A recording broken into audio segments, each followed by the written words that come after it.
Hello and welcome everybody. This is your Mighty Rabid Snail. So I shut down and restarted and we'll try and do the remaining half of this video now. Because you don't have enough silver. So if you click on that, oh well, looky here. I have the ability to open some chests of silver. And this is important. So if somebody attacked me right now, I have the third line down says protected from enemies. 60,000 silver would be protected from an enemy attacking me. So anything more than 60,000, they'll take. Anything less than 60, they can't take. If I have a chest, they can't take chests. They can only take, this is like free silver. It's laying out on tables. The chests, they can't take. So I can claim some silver from these chests if I want to build something, but I don't want to carry a huge stockpile sitting around all the time. So I've got to balance that out a bit. If I have more than one item and I have VIP running or I have total development running, I have the ability to click on this, which just means use all of these items. Say I have 10 of them and I click this, it would use all 10 of them instantly, and it would convert all of those chests into whatever's in those chests as my item up above in my inventory. If I click use, it just uses one. So if I had 10 and I click use, it'll just use one. I'll have 9 left. I'm going to gain that silver, gather that silver, and gather that silver, and now I've got 9,000 silver, so I can keep draining. Oh, guess what? I can only do it one time. So that's it. That's all I can train, and that's fine. So these are all the things we were talking about before. These 4 bottom ones are your monsters. This is your swordsmen and your spies. These are melee units, but they're specifically geared to bonuses against other players' troops. And then these are your general guardsmen. These are what you use the most. So let's go to clan now. So remember, I'm in a computer-generated clan. I'm in a clan with other people, however. There's just no clan leader. And it says there's no capital and there's no clan leader. That's how you know this is a computer-generated clan. It also says so down here. This is the collective might of the clan. Everybody added together. This is the wealth of the clan. Everybody's wealth added together. I'm a little vague on how this is measured. I'm not entirely certain. It does have to do with the gold and the silver that you have. It has to do maybe with the ingots you've got as well. I'm not certain. So anyway, we are in Kingdom 97. Not sure why it placed me in Kingdom 97. There are at least 100 plus, and I thought it always put you in the most recent kingdom, but maybe not. Maybe they've got vacancies as people leave. They try and keep the kingdom filled up. That might be why. There are a max of 60 members in a clan. There are the abilities to increase this number within player-run clans. You can add, higher maximums later on through research. This doesn't really matter, so it's just when it was started. Language. So this is not specified, and it usually isn't in a computer-generated clan. There's nobody to specify it. But when you create a player-generated clan or join one, this is usually specified. This is the predominant language, but that really isn't too much of a barrier. There is translation software used in this that actually works relatively well. You just have to remember spelling and grammar is fairly important if you try and communicate with somebody else. If your spelling is correct, then you can usually get your ideas across pretty well. If you have typos, it's not going to translate to somebody else's language. They're going to be confused. They're not going to know what you're saying. They're not going to know what you're doing. It's not going to work particularly well. So just be cognizant of that and be careful. Clan type could be open, could be locked, could be private. I can't speak to that too much. If it's open, anybody can join a clan. If it's locked or request only, I think, then people can apply to join the clan, but has to be accepted by either the clan leader or when somebody of superior rank above, and I believe that's it. So going down the left-hand side, these are various things within the clan. So this is information about this clan. It gives me the name of the clan and these items here. Members, these are the people in the clan. So these are everybody's name. This is their hero level. This is their might, etc. My might is 1910. I'm way down at the bottom somewhere because out of 59 people, yeah, see, I'm not at the bottom, but I'm close to the bottom. And then if there are rankings, they'll filter down under these, but if you look at all, it lists everything. Now, being a computer-generated clan, everybody's a soldier, which is the lowest rank. There's not really much to these different ranks. It's just hierarchy is all. Superior and leader have a couple additional abilities that the lower 3 don't, but it really doesn't amount to a whole lot. Okay, so gifts. You see a red 1 here. It means there is a gift for me to claim. A gift is the result of somebody finishing a task. They completed a crypt. They killed something in a tournament that gave them a reward, or they bought a package of something from up here. In this case, there's the story, which is this here, we'll get to in a minute. Somebody finished a step of the story.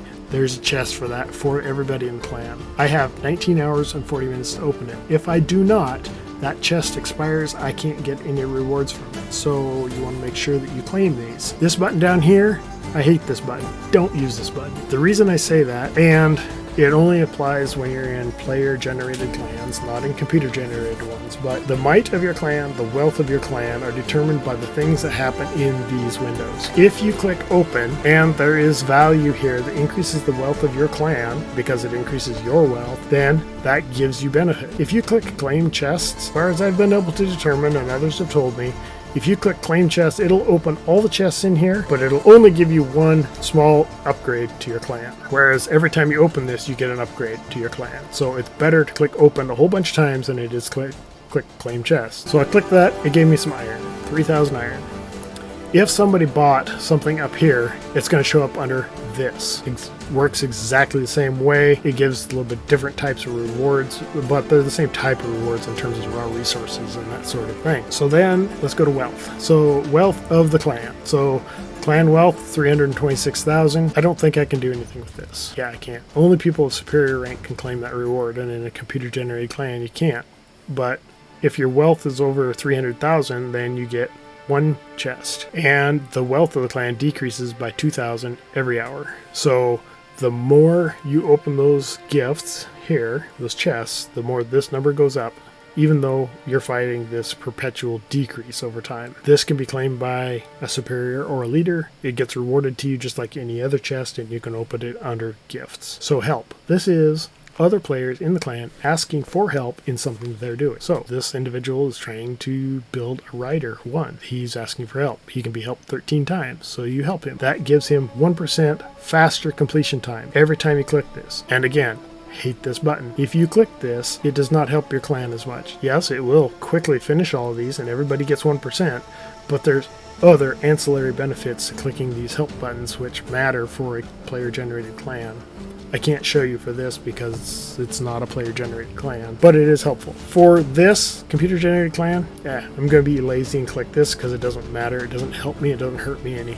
Everybody gets a benefit there, so that's it. But generally, in a player-generated clan, I always click on each individual help because it is important. Raids only happen if somebody in your clan is creating a raid to take on a raidable mob or event or tournament activity. There are certain ones that you can do that with, others you cannot.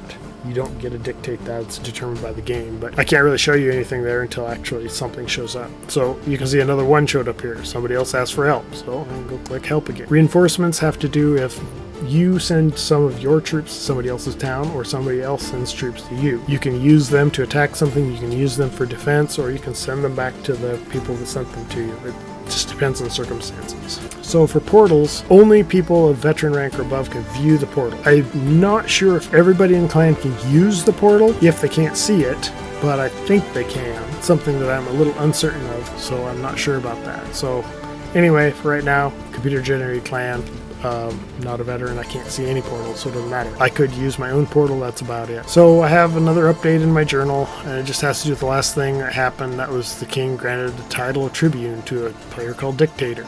And that gives him army strength bonus, conquest, and experience point bonus. Now I can click on the X to close that window, or I can click on the background somewhere and it will close that window. Now if I don't have a window up, it'll open this, which is statistics about the square I just clicked on. So let's say I click on this. Okay, so this is a name, it gives me the location, which I can make a landmark for that I can, basically a bookmark, if you will. It shows up under here. If I put a city on this, that city would gain silver and scientific tractate bonus production, 80% bonus. So scientific tractates are for researching items within the clan. It really only applies to clan structures, not to your city, but the silver bonus would apply to your city if you built there. It would also give you a bonus to wood production in your town. So you can build here. Ignore this. I'll get back to this. This is a special characteristic of Easter right now. But typically you're going to see these items. So a village produces silver.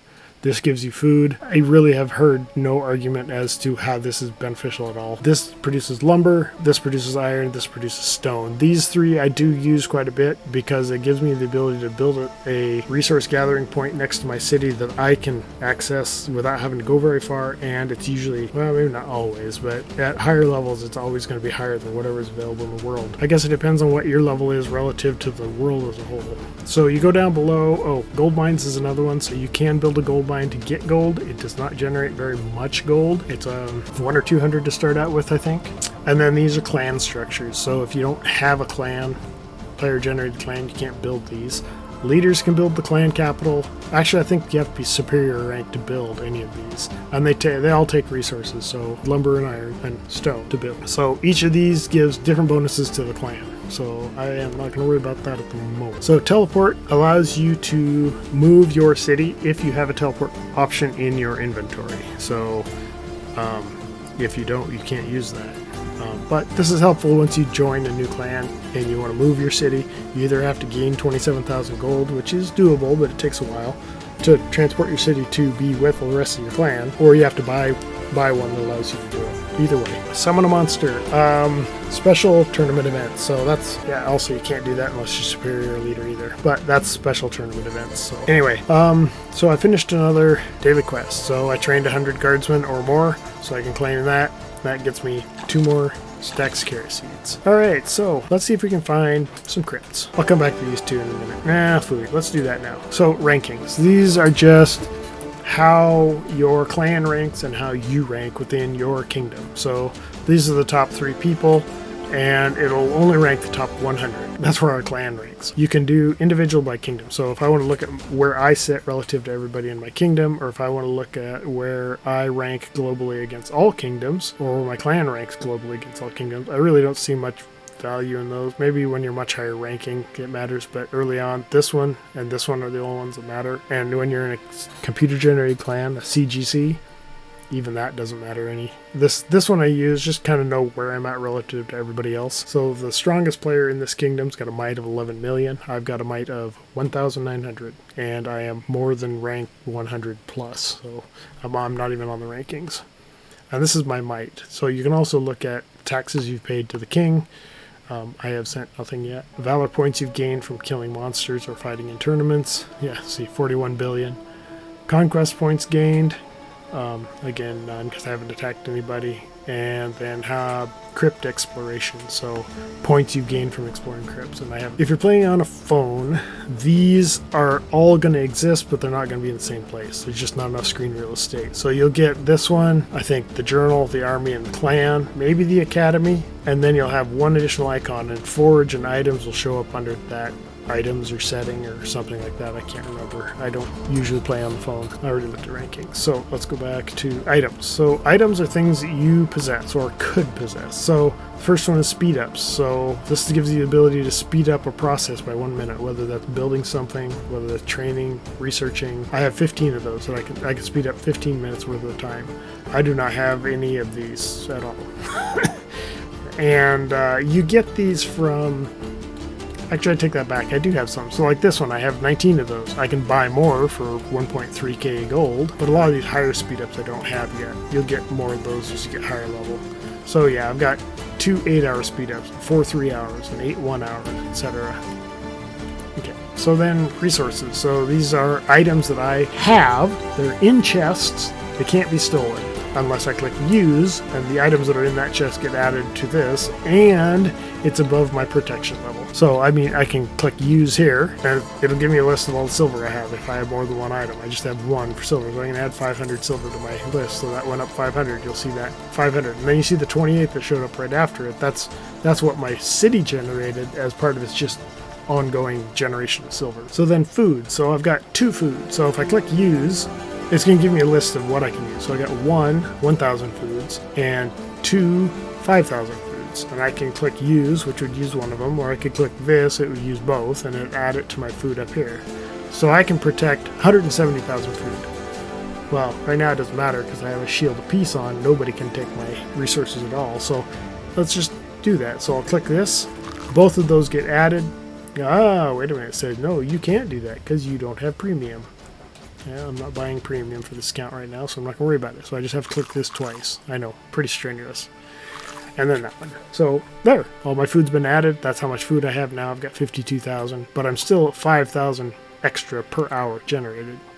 So then I can do the same thing with lumber and iron, stone, but I tend to want to keep as much of this in chests here as possible because it can't be stolen. So you get some freeform stuff that goes up here. Fine, use it. Try and keep it below your protected level. But if you got a chest of it, keep it in a chest until you need it. Production, these are production bonuses, so increasing my resource gathering speed. I don't have any. I could buy one for 600 gold. You know, it's just different bonuses for different duration. Most of them are 1 day, 7 days, or 30 days. Some of these bonuses are for 1 hour, or 7 days, or 30 days, I think. So then bonuses, this is my VIP status. I can activate it for 1 hour. And then these are VIP points, which are used to increase my VIP level. So let's go ahead and do that so you can see it. So if I click on VIP status, it turns it on for 1 hour. There, now it turned it on for 1 hour. So you can see that there. And it turns golden up here. So I'm level 1 VIP, lasts for 1 hour. It'll take 7,000 points to get to level 2. So I have some VIP points, so I'm going to use them. A whole 100. So I click use. I could click this if I had more than one, but it didn't do me any good if I only have one. And again, you can buy more. You can extend it for more than 1 hour if you have additional items to use. I don't, so it doesn't matter, so I can't extend it. Then you go to battles. These are bonuses that affect your battle capability. So I can use this 25% army strength boost for 1 day. And that's about all I can do. Then I go miscellaneous. These are things like resetting your talent points, unlocking an avatar, changing your name, changing your dragon name that occurs later, teleporting your city to another kingdom. This allows you to do it a little faster and earlier. Portals within your kingdom, portals to other kingdoms. War watchtowers, you know, pinchers for removing gems, architect's blueprints for constructing things, tar for going to crypts, rare tar for going to rare crypts, epic tar for going to epic crypts. You know, pretty obvious. But I can't do any of those. And then chests, if you buy something up here that has those chests that are for you only, they show up here. You can claim all of those and it'll add components for building items, armor, weapons, etc. So let's go ahead and, what was that, under battles? Let's increase my army strength for 1 day.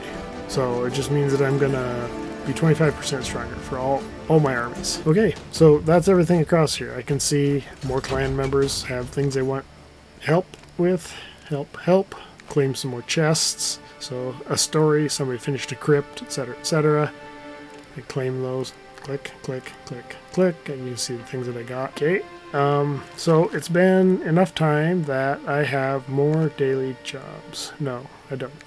No, I just have 9 remaining daily quests. So now let's try and do some of this stuff. I can't combine any enchantments. I don't have anything to combine. Oh, I can send my taxes to the king, and this is just as people request things, I'll do it, but I can't change it any. Alright, well, let's send my taxes in, and then let's see if we can find crypts and arenas. So let's go back to the city, because you got to be in the city to send your taxes. Click on your capital.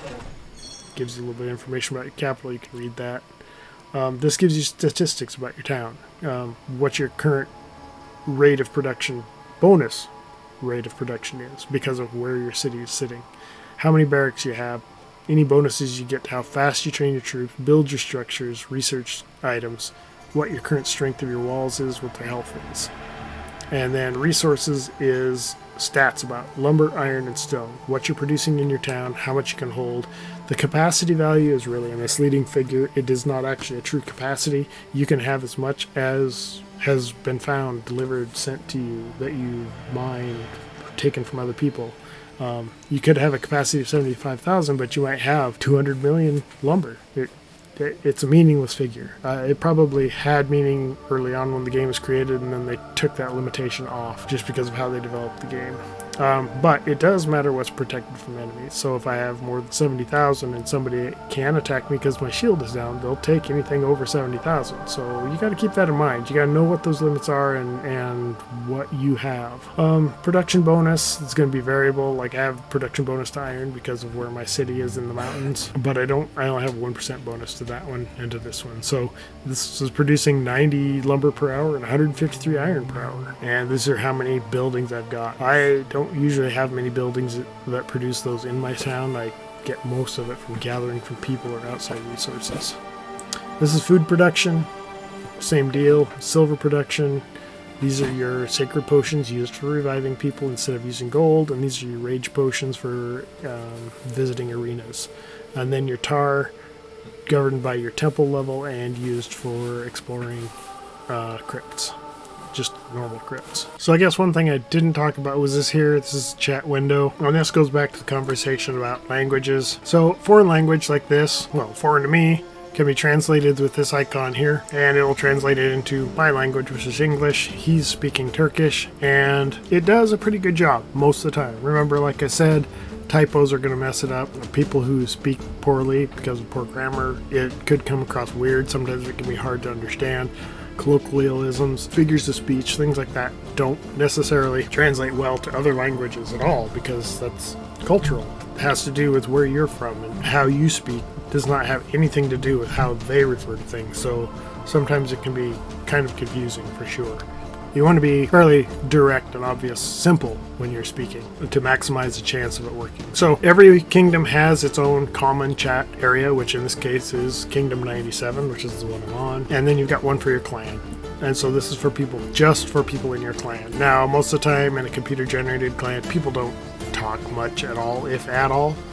If you're inactive for 3 days, you don't log in, you get kicked out of the clan automatically by the computer.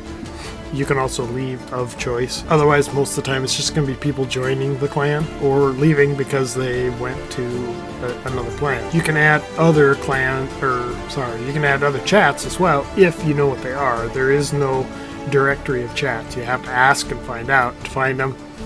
You can create your own chat that's just you and some friends to join in, or specific subsets of your clan. Like you want to keep track of specific pieces of information for the clan to use. You can create a clan chat that has just that information that people don't commonly chat in. It's just informational purposes only, and they do the general chatting in the clan chat. If you know what the name of the chat is, you can click find chat and search for that name. But if you don't know what it is, or somebody can't tell you, good luck trying to guess it. Could be anything. Let's come back over here. So we've still got these quests. So let's find a crypt to go to. So let's send our captain to a crypt. Let's find one first. So crypts and arenas, common, rare, epic, and arenas. Common, rare, and epic refer to crypts only. So I want to find a common crypt.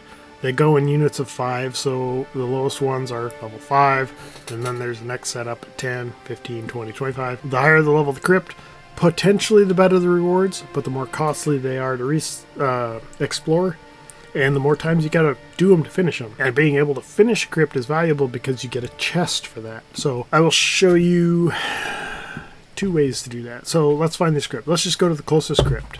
It's in the center of the screen. It's this one right here, level 5. Gives you a bit of information about crypt exploration. You can read it if you want. So you can only explore crypts with captains, not your hero. Heroes up here, these are your 3 captains that you currently have selected. It's actually all you have right now. But you can only send one of them at a time. You can send multiple captains to a crypt, but you have to do it one at a time. And these are the rewards that you can get, and you can find others at lesser chance of success. So the highest chance of success is you'll get 2 of these, and then 1 of these, and then 1 of these, etc., etc., etc. Different crypts have different primary rewards. So when you're trying to get a specific reward, you're going to want to find the crypt that gives you just what I want, just what you want to do your construction. You can find it. So for instance, say I wanted to build this hammer, and I want to know, well, what gives me this particular item called Great Substance of Chaos? Well, if I click here, it'll take me to my existing items, which I have none of. So these are the 4 items needed to build it, and I have nothing right now. But where can I find it? That's the information. These are the crypt types that will give you that.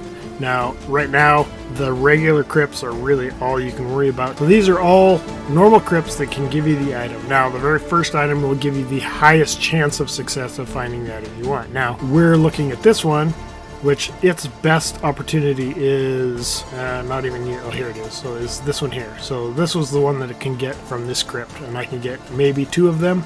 Highest chance of success is with this type of crypt. So it's useful to know what you need so that you can focus your efforts, because you have a limited amount of tar. You can get more tar somewhat reasonably easy, and you do generate it as a result of your temple, so you create it over time. But it's still a finite resource, of course. So let's go ahead and go.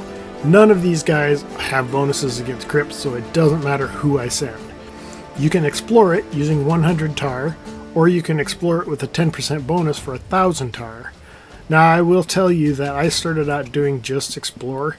You get a few percent for each time you visit this crypt, but it takes you a whole bunch of runs to do it. I went through and did some statistical analysis on it. This is definitely better. If you're going to visit it 10 times, well, but you're going to spend 1,000 tar. You will get 10% more by doing this once than you will by doing this 10 times. So why not do the one that gives you a bonus all the time, as long as you have tar to spend? In this case, I can only have 200 tar generated by my temple. So I guess in that regard, the limit does matter. That's my capacity. My temple will create 200 max. I can get more than 200, but it has to come from other sources. It can't be automatically generated.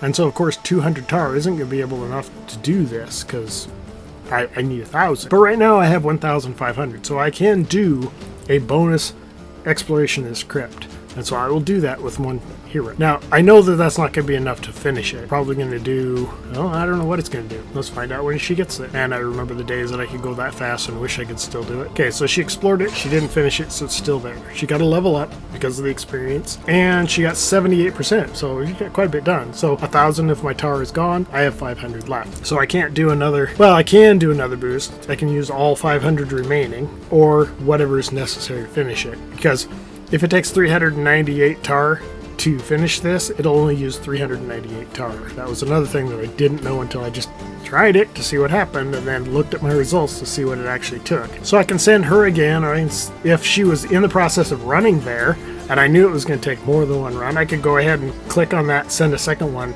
while she's en route, and it doesn't matter. If you send a hero there, if you send a captain there, and it gets finished before that captain gets there, I'm not sure if it consumes the tar. I'm not sure. I have to test that, I guess. Anyway, let's go ahead and finish this off. So let's go ahead and do this boosted one. Remember, I have 500 left. Let's see how much it actually takes.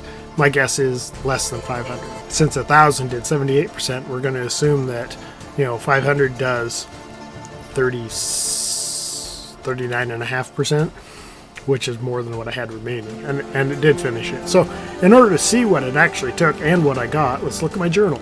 So the first run with Captain Ide, I got food, iron, silver, stone. Now remember, these are all chests, so it doesn't increase my numbers here, but I have them to consume later. I picked up ice thread cloth, 3 of them, and I got 1 great substance of chaos. Now, ironically enough, I did not get the thing that I have the highest chance of getting, which is 2 of those hides. But that's the way it works, and it's random chance to some extent. And it tells me that I get 78% of it, and I got 1,000 using 1,000 tar. So I can close that and see what did it take for him to finish it. See, he did get 1 of the hides, not 2. He got 1. They also picked up 1 living fire, got a chest for the clan, got 2,000 wood. Now remember, this is 1 chest for all clan members plus yourself, and he got 210 experience. And finished it up, and he only used 300 of the 500 tar that was there. So, early on especially, because you know that you're going to need to do probably 3 crypt explorations every day, you need to make sure that you keep enough tar to try and do that. Or you might have to do 2 runs on crypt early in the day, and a single run later in the day after your temple's generated some more tar, so you can get that 3rd run. There's a little bit of playing around there to get that done, so just something to keep in mind. Oh, and so for example, here's a level 10 crypt. Different type, different potential gain. I can't go to this one because I don't have this researched. So I can only go to level 5 crypts because I only have crypts 1 to start with. That was something else I forgot to mention. So let's find another level 5 crypt and use up my last run. So just go to the nearest one, because right now I have no resources, so I'm just happy to get resources. So I have 202. And so let's go ahead and go get as much as I can out of it. And while she's doing that, let's see if I can find something to fight. So I needed a rare, so let's see if I can find rare monsters. Here's a rare monster. So this one's rare, that one's common. Right now it's showing me all of these. If I want to turn these off so I only see rare, I just deselect those. If I didn't want to see inferno mobs, I'd turn that off. There's no low level ones, but anyway. let's go ahead and see if I can take... let's go for the level 1. Let's try and take this one on. So, there's 3 monster types here. This is a tier 2, tier 1. I assume tier 1 also should be labeled, but it's not. So this particular one has a bonus against ranged units. I do not want to use archers. This is melee. Unfortunately, all I have is melee. It's a pretty good bonus.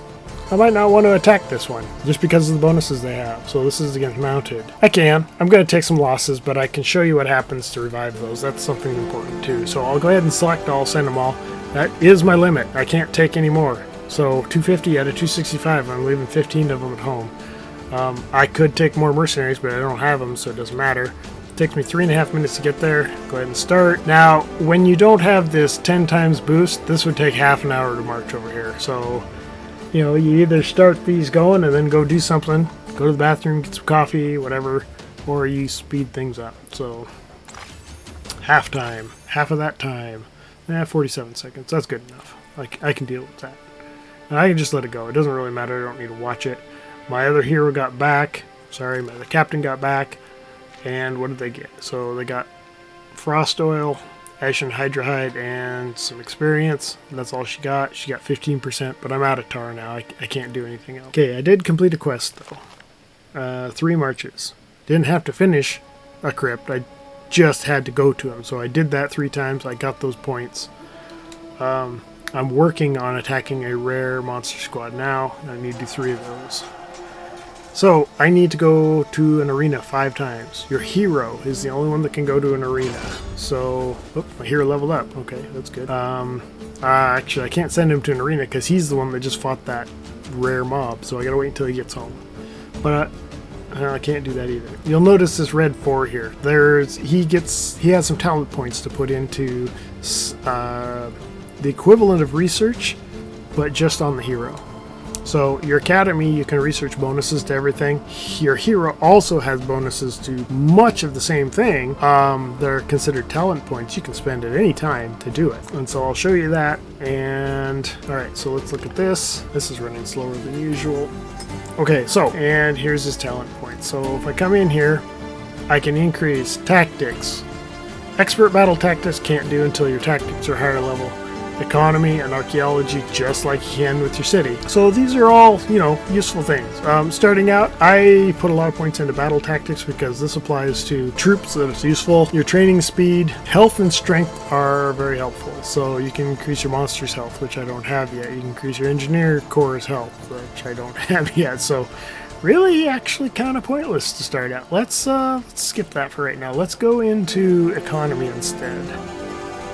So this increases my production rate in my city. So 0.5% more from all the structures in my city that produce things. Yeah, I'll put a point into that. I've got 4, so that was 1. I get some more silver. Let's back out and go to archaeology. So this will let me produce more tar, and that of course enables both of these. So let's get more experience when I go to a crypt. Now I'm out of points. Can't do any more until I level up some more. So I'll go ahead and close, close, close. So you can see my might is now up to 1990 because I got some bonuses for the things that I've done.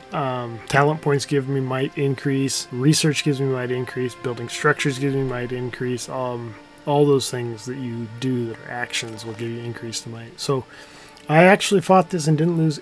I did. I lost 1 troop. 1 troop can't be revived. So it doesn't matter. So if you lose troops, 10% of what you lose cannot be revived. I can't revive 1/10 of a person, so that person is lost. I could, if I had 10, I could revive 1 of them, but if I lost 1 to 9, I can't revive them. So there might be some rounding issues there where if you lose more than 1, you can revive 1 of them. So I should dig into that a bit more. So anyway, I got armor fragments. Armor fragments are useful for some tournament events. I'll go into that next time I play. So anyway, I guess I can't show you how to revive troops because I didn't lose enough troops. So I guess that's something for you to see on my next video. Thank you for your time, and I'll catch you the next time around. Thank you everyone for your time. I appreciate you watching what I have to say and hope that it gave you some value. If you feel like that was of value and you'd like to contribute, there is a link to a PayPal donation button if you'd like. Please feel free to like and subscribe. I don't know how many more videos I'll make, but I'll be adding some short ones and some additional comments as people make requests for things that I can give some information on where I can. And I wish you all a good day.